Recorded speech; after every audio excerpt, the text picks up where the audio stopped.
Hi, this is video 4. We're looking at sentence types, and I'm going to be referring to the May 2011 past paper. It's in the Section B revision booklet, and it's a Section B question on a magazine article called Avalanche. So we're looking today at sentence types, how to use different types of sentence, and how to apply those ideas in the Welsh Board exam. Previous videos have looked at clause elements, such as verb phrases and noun phrases, and how to write about that. So this is specific to the idea of different types of sentence.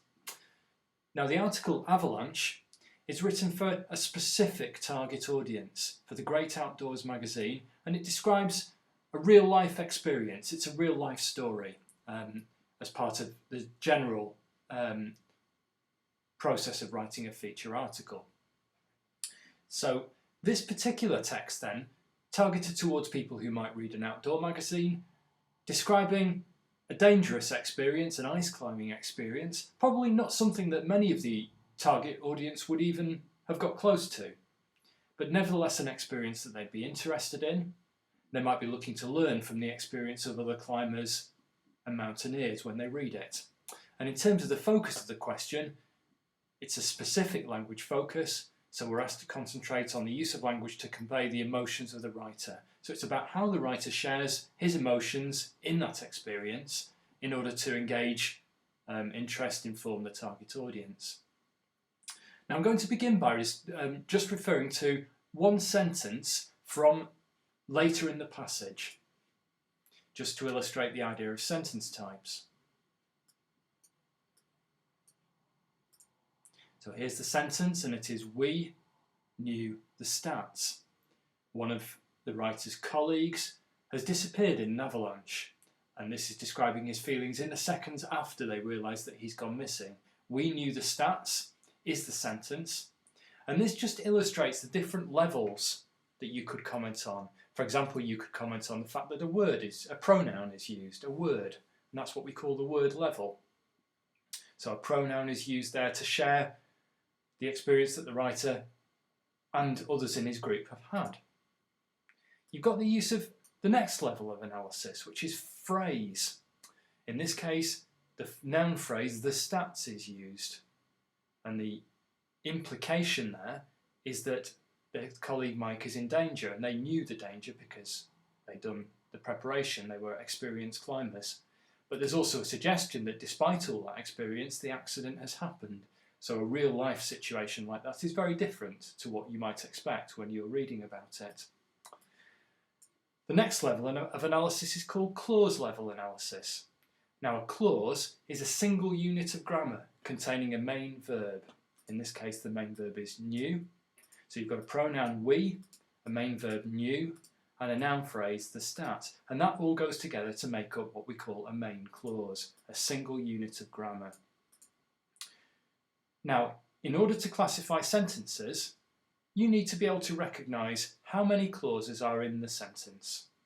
And to do that, we look at the words in the sentence, the phrases, and also the breakdown into clauses at each level. Okay, so let's look at an example now from the first paragraph. Now, in the first paragraph, the writer is showing us how shocking it is when an unexpected experience takes place, especially when you're very familiar with the situation, you're not expecting it to occur. So the climber Mike has disappeared in this situation. And we have the sentence, "In seconds I was safe, but Mike was gone." So thinking back to what I said earlier, well, you can break that down into words. You can talk about the use of the adjective safe, for example, and how that shows the difference between him and his colleague.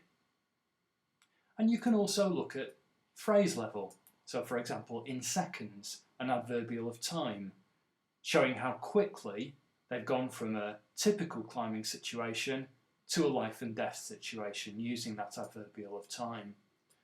But here we're looking at clauses, how many clauses in the sentence. And there are two grammatical units in this sentence. The first clause, first grammatical unit is "in seconds I was safe," and the main verb was. And the second grammatical unit, the second main clause, "but Mike was gone." Again, the main verb is was, from the verb to be, describing the situation. And here we've got the subject noun Mike, and then the participle gone, conveying the message, the shock that the writer feels. Now here we've got two clauses. They're both main clauses. That means they could be sentences by themselves, and that's how you tell a main clause. We've got two main clauses that are linked by a conjunction, but think of a railway, train, linked by connectors, with each carriage having a connector in between. And a sentence like this is just like a railway carriage. We call that type of sentence a compound sentence. Very often they're used to link simple ideas together in a sequence. In this case, it's showing you how shocking the difference was between the two climbers using a compound sentence.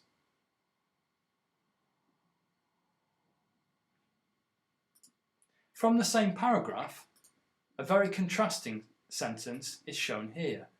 My feet scrabbled as the ground gave way, and I flailed with my axe. So this is describing the moment of the avalanche, the point when it actually happens and his fellow climber disappears. And not conveying shock so much as a sense of panic, as the writer desperately tries to save himself from disappearing down the slope with the snowfall. Again, we could look at individual words. We could look at the main verb flailed, a verb that has the connotation of somebody moving helplessly, trying desperately to save himself. And again, the main verb, a dynamic verb, scrabbled, has very much the same effect. But if we look at clauses within the sentence, well, you've got my feet scrabbled. My feet scrabbled is a main clause. It could be a sentence by itself. You've also got the main clause, I flailed with my axe. And again, this is a main clause. It could be a sentence by itself. Now, if you were to delete what's in between, my feet scrabbled and I flailed with my axe, that would be a compound sentence, just as we looked at before.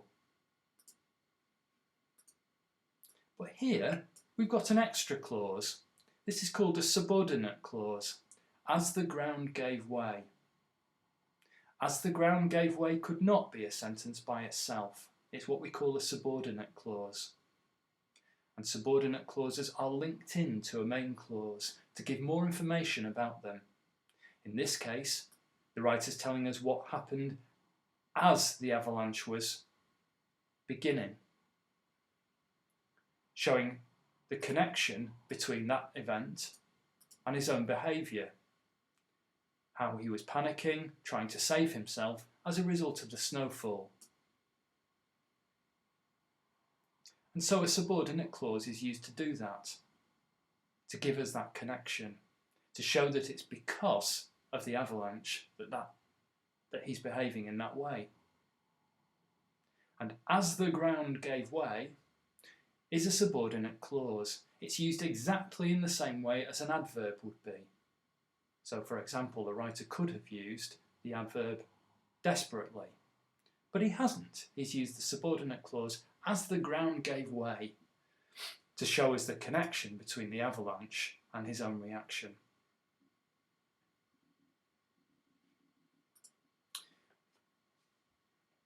And finally, in that same paragraph, we have the main clause, there was silence.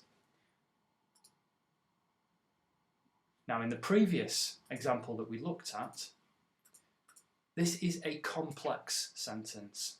It contains a subordinate clause, as the ground gave way. So it's what we call a complex sentence. The first example we looked at was a compound sentence containing two main clauses. In the final example, we have a simple sentence, just as we've looked at before. there was silence. The main verb, the verb to be, there was, and then the adjective silence, used as a complement to the main verb was, showing us the aftermath, how shocking it was when the climber had disappeared, and engaging the reader in what it's like when an unexpected event takes place. You'll notice that sentence is short, it's 3 words. It's a simple sentence. Simple sentences are uncommon in media texts and journalistic articles. They're very often used for emphasis or to convey a particular effect.